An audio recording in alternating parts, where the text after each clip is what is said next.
November 8th, 2022, in just 2 months, 435 seats in the House of Representatives and 35 of the 100 seats in the Senate will be contested. Now it's a matter of which party gets in. Well, it wouldn't matter because either way, neither of the party works for the American people. What it has done is perpetuate a state of divide in this country that has widened over the last 50 years, but none more so than the current date. I've been alive for 52 years, and I've never seen such a fervent divide politically in this country, and where I could see fascism and authoritarianism working side by side. This is all meant to happen. The powers in the House and Senate and in the White House are using psychological operations to manipulate you using the legacy media to do just that. They'll talk about divisive issues, especially issues catering to domestic issues like healthcare, education, immigration. These are all meant to divide you within the religious lines, the racial lines, even sexism. As long as you're divided amongst each other, you're not united as one, and you're not unified as a power to the threat of the establishment. So while you vote this November 8th, and you put in your vote for whoever in the state electors, good luck to you, because as long as you're not voting in a regional district for your town, for example, your village, where changes can be seen, the smaller acreage, the smaller vote for these people, you actually could see slight changes. But when it comes to a national issue, when it comes to global issues, nothing will ever change. And that's because those on the outside of the country actually control what goes on the inside of the country. And as long as you keep voting in this very sick, immoral, unsound apparatus called the voting system, where every 4 years the American populace seems to get amnesia, not realize that 4 years prior nothing ever changed for them for the better. What makes you think it's going to change this time? But no, this is a repetitive 250-year history with you people, and it just seems that you are deserving of what you're getting. But yet there are certain people who don't deserve it, and that's the children of this country. You, as a parent, have a duty, an obligation to make sure that the future of your offspring is better than the past that you received in when you were young. But you're not making that decision. In fact, your decisions are very selfish, very ignorant. And by voting for these Democrats and Republicans and thinking things are going to change just for you, well, you are not part of the affluent society. Most of you who are watching this video are basically poor, coming from a very financially inept background. So you're not going to see changes. Nothing's going to change for the better. In fact, the educational system, the healthcare industry, the housing industry, the monetary industry, all are not going to suddenly change their conduct and change the way they function for you to get better. Much like a doctor sees a patient. An honest doctor doesn't want his patient to come back. A dishonest doctor always wants the patient to come back because you provide the benefit for him. That's the reason why he only gives you an oxycodone or meloxicam or whatever drug, opioid that he receives to give you while you're doped up in your house. The problem with this country comes multifold. There are a lot of problems, but our problems also affect other people around the world. And if we're going to actually make real change in this country, we got to stop voting for these people.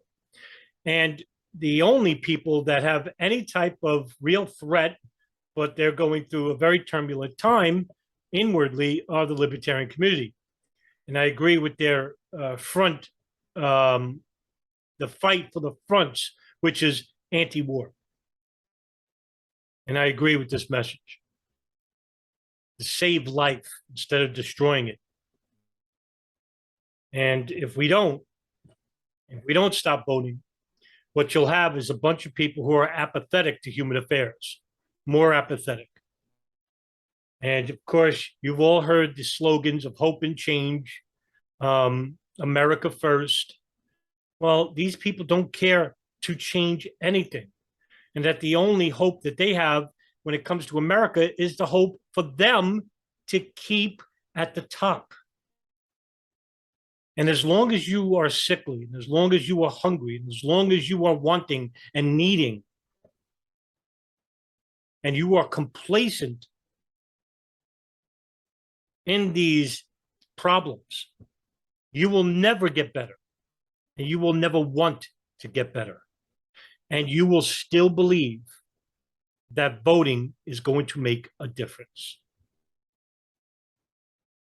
And if you need a reminder about why voting doesn't make a difference, well, let's hear it from the great Chomsky. If the Nuremberg principles were applied, every post-World War II president would be indictable. It's probably true. Can we run down them real fast? What did Eisenhower do that you would indict him for? Eisenhower overthrew the conservative nationalist government of Iran with a military coup. He overthrew the first and last democratic government in Guatemala by military coup and invasion, leading to years of, in Iran it led to 25 years of brutal dictatorship, finally overthrown in '79. In Guatemala it led to massive atrocities, which are still continuing. That's after almost 50 years. In Indonesia, this wasn't known until recently, but he conducted the major clandestine terror operation of the post-war period up until Cuba and Nicaragua in an effort to break up Indonesia, strip off the outer islands where most of the resources are, and undermine what was then considered as a threat of Indonesian democracy. Indonesia was too free and open. It was allowing a political party of the poor to participate. They were gaining a lot of ground, so that Eisenhower supported and helped instigate a military rebellion in the outer islands. This is just for starters. These are all indictable offenses. What about Kennedy? Kennedy was one of the worst.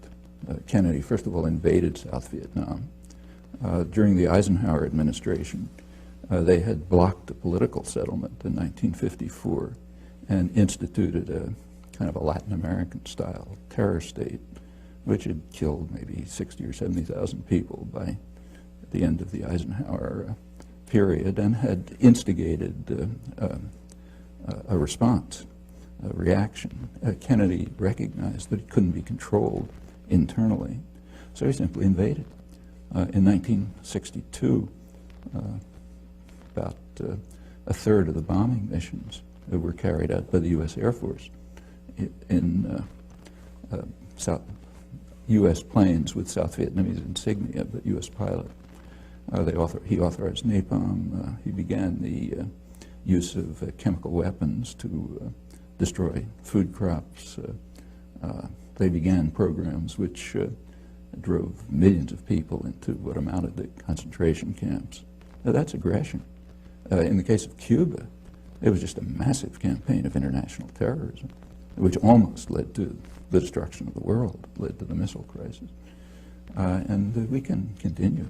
Again, these are all indictable offenses. About Johnson? Well, Johnson expanded the war in Indochina to the point where ended up probably leaving 3 or 4 million people dead. He invaded the Dominican Republic to block what looked like a potential democratic revolution there, supported the Israeli occupation in its early stages. Again, we can go around the world. Take, say, Carter.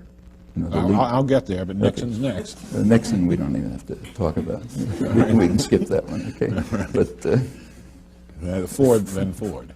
Well, Ford was only there for a Couple short of years. time, but long enough to endorse the Indonesian invasion of East Timor, which became about as close to genocide as anything in the modern period. They pretended to oppose it, but secretly supported, in fact, not so secretly. The U.S., immediately after the invasion, the U.S. did join the rest of the world in formally condemning it at the Security Council. But Ambassador Moynihan was kind enough to explain to us, in his words, that his instructions were to render the United Nations utterly ineffective in any actions it might take to counter the Indonesian invasion. And he says proudly that he did this with considerable success. His next sentence says, in the next few months, it seems that about 60,000 people were killed. And then he goes off to the next topic. That's the first few months, went on to probably hundreds of thousands. Formally, the U.S. announced a boycott of weapons, but secretly it increased the supply of weapons, including counterinsurgency equipment, so that the Indonesians could consummate the invasion. That's just a short period in office, but that's indictable. Seriously, in fact, that's a major war crime. Carter?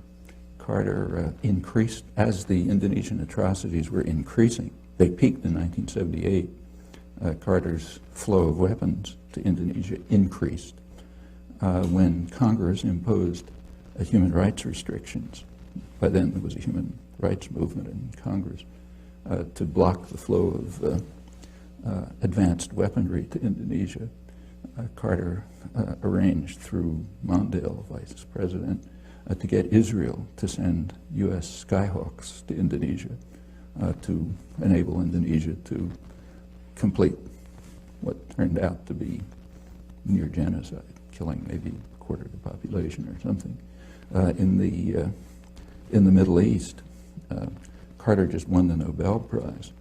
His great achievement was the Camp David agreements. The Camp David agreements are presented as a diplomatic triumph for the United States.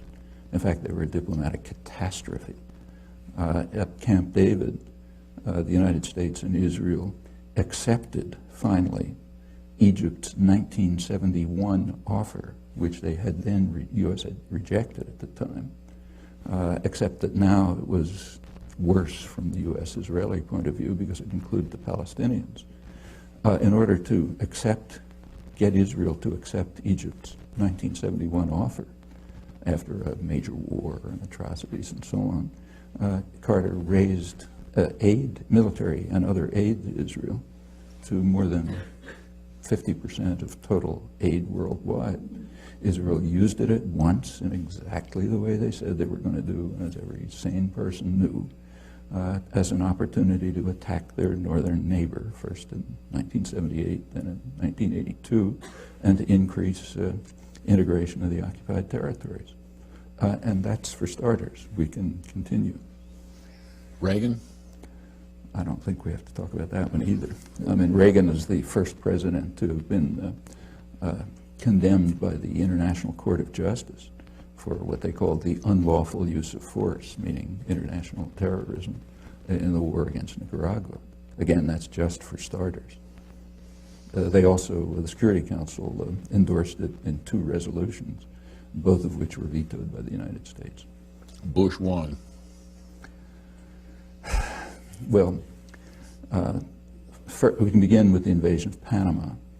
The invasion of Panama, which, according to the Panamanians, killed about 3,000 people, since it's never investigated. We don't know if that's true or not. This was done in order to kidnap a disobedient thug who had been supported by the United States right through his worst atrocities. Noriega. He was brought to Florida and tried for crimes that he committed mostly on the CIA payroll. Okay, that's aggression. We could go into the details of the war in Iraq, but there were plainly opportunities for, they might not have worked, we don't know, but there were opportunities for diplomatic settlement, which the Bush administration refused to consider.